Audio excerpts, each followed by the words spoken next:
11.4 was an introduction to sequences and series, and this starts on page 608 of your textbook.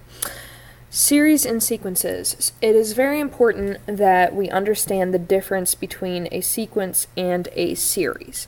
So let's start off with a sequence. A sequence, which I will abbreviate as SEQ. A sequence is a function with a domain of consecutive integers. That means it being a function, we have an input and we have an output. So our domain, our input, are going to be consecutive integers. And it is understood that the domain starts at 1. So our input, where we're putting in, we're going to call this n instead of, we typically call it x, and our output we typically call y here. Our n, it starts at 1 and then goes to 2 because it's supposed to be consecutive integers, 3, 4, ... all the way to 17, all the way to 79. You can keep going. Alright, and our output is written as a sub n. So that is your y, that is your output. And it could be anything, but we generally write it as a sub 1, a sub 2, a sub 3. Those are your inputs and your outputs. Alright, so you will actually have an entire set of points and be able to graph these. So it just depends on what the function actually looks like. So that is a sequence. A sequence, really, it's going to look like a list of numbers in which a sub 1, let's do an example. So here's an example of a sequence. An example of a sequence. You are going to get a list of numbers. So let's say it's 3, 6, then 9, then 12, and 15. This is what a sequence might look like. And this is your first term, a sub 1. This is your second term, a sub 2, a sub 3, a sub 4, and a sub 5. So first term, so your first point is going to be 1, 3, and your second point is 2, 6. Because it's your second term, and your third point is going to be 3, 9, because your third term is 9, and your fourth term, so on and so forth, 4, 12, and 5, 15.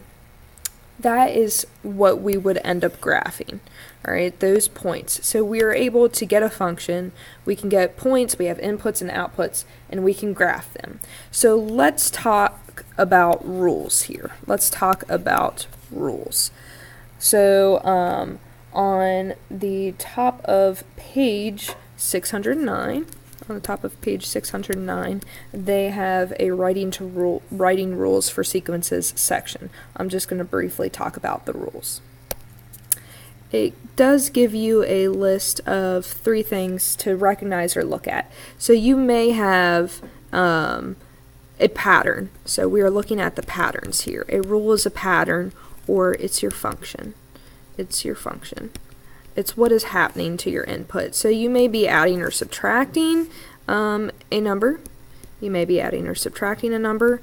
You may even be multiplying or dividing a number. Or you are raising each term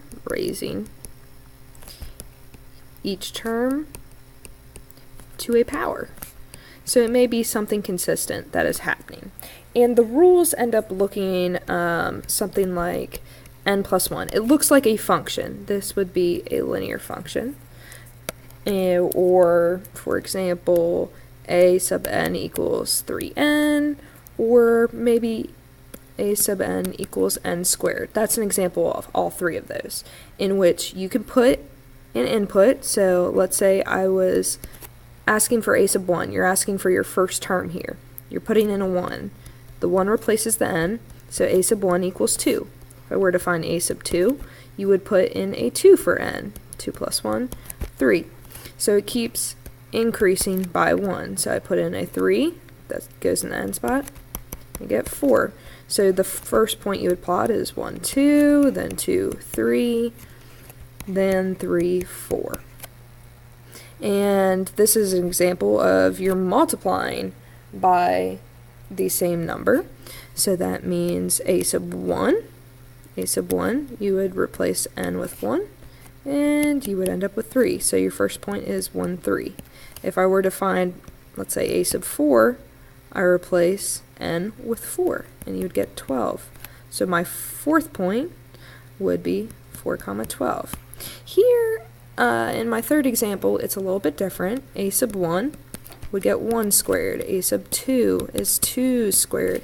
A sub 3 is 3 squared. So you would get 1, 4, and 9. So my first point would be 1, 1.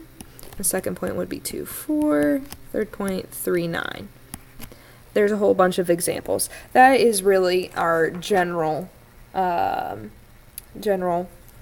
definition of a sequence. However, a series going to be abbreviated SRS, which you can find on page 610, a nice definition. A series is when the terms of a sequence are added. So this uses a sequence, and it adds a certain number of terms,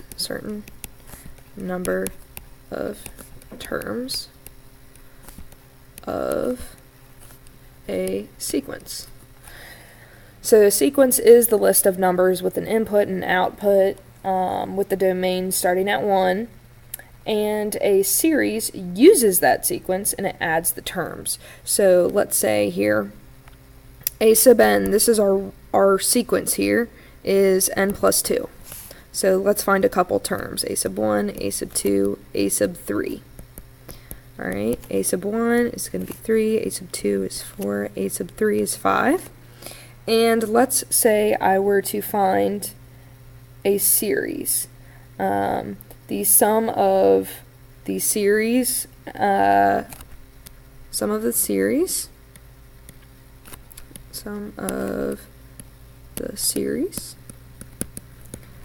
of the first 3 terms. That just strictly means I'm taking 3, 4, and 5, 3 plus 4 plus 5. That's going to give me 12. That's all the series is. I'm just looking for a sum. So I'm adding the first 3 terms of that sequence. And that concludes 11.4, the introduction.